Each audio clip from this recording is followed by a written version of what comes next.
Saudara-saudariku terkasih, salam sehat dan sukacita selalu berkah dalam. Sudahkah kita memberi senyum hari ini, Jumat 23 Agustus 2024. Kita awali permenungan kita hari ini dengan tanda kemenangan Kristus dalam nama Bapa dan Putra dan Roh Kudus. Amin. Permenungan kita diambil dari Injil Matius bab 22 ayat 34 sampai 40. Ketika orang-orang Farisi mendengar bahwa Yesus telah membuat orang-orang Saduki itu bungkam, berkumpullah mereka, dan seorang dari mereka, seorang ahli Taurat, bertanya untuk mencobai dia. Guru, hukum manakah yang terutama dalam hukum Taurat? Jawab Yesus kepadanya, Kasihilah Tuhan Allahmu dengan segenap hatimu, dan dengan segenap jiwamu, dan dengan segenap akal budimu. Itulah hukum yang terutama dan yang pertama. Dan hukum yang kedua, yang sama dengan itu, ialah, kasihilah sesamamu manusia seperti dirimu sendiri. Pada kedua hukum inilah tergantung seluruh hukum Taurat dan kitab para nabi. Saudaraku terkasih, seorang ahli Taurat bertanya pada Yesus, Guru, hukum manakah yang terbesar dalam hukum Taurat? Jawab Yesus, kasihilah Tuhan Allahmu dengan segenap hatimu, dengan segenap jiwamu, dengan segenap akal budimu. Itulah hukum yang pertama. Dan hukum yang kedua yang sama seperti itu ialah, kasihilah sesamamu manusia seperti dirimu sendiri. Pada kedua hukum itulah tergantung seluruh hukum Taurat dan kita para nabi.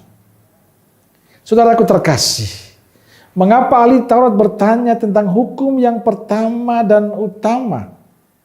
Karena mereka hanya ingin mencari cara untuk menyalahkan Yesus dengan jawaban Yesus itu. Mereka tahu bahwa hukum Taurat mengajarkan kasih.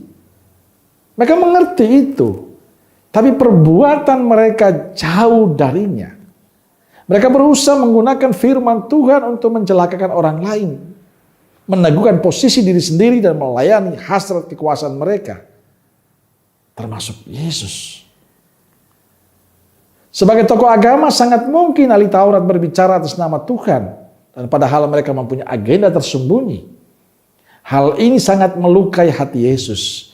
Maka Yesus mendengungkan lagi perintah yang sangat penting bagi orang Yahudi, yaitu perintah untuk mengasihi Allah dengan segenap hati, jiwa, dan akal budi. Perintah ini disandingkan dengan hukum yang sama, bukan nomor 2, bukan lebih rendah atau kurang penting, yaitu perintah untuk mengasihi sesama seperti diri sendiri. Orang yang mengasihi Allah pastilah juga mengasihi sesama. Jika seseorang tidak mengasihi sesama, itu artinya ia tidak mengasihi Allah. Kedua perintah ini adalah inti dari seluruh hukum Allah.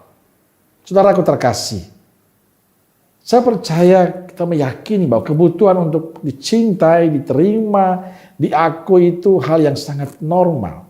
Tapi janganlah hal itu membawa kita pada hasrat kekuasaan yang tidak baik. Apalagi membuat kita atas nama Tuhan untuk berbuat jahat pada sesama. Sejatinya kasih yang Alkitab ajarkan tidak bersifat tingkatan, melainkan berkaitan dengan menyatukan antara mengasihi Allah, diri sendiri, dan sesama. Maka kita perlu belajar untuk mengasihi Allah, mengasihi diri dan sesama dengan benar. Bila kita mengatakan saya mengasihi Allah, tapi di sisi lain saya membenci sesama, memfitnah sesama, menggosipkan sesama, menyakiti hati sesama, itu artinya kita tidak mencintai Allah. Mencintai Allah itu harus nyata dalam cinta kepada sesama. Amin. Semoga Allah yang Maha Kasih memberkati saudaraku sekalian, Bapa, Putra, dan Roh Kudus. Amin. Roh Kudus Nazaret, doakanlah kami. Amin. Berkah dalam.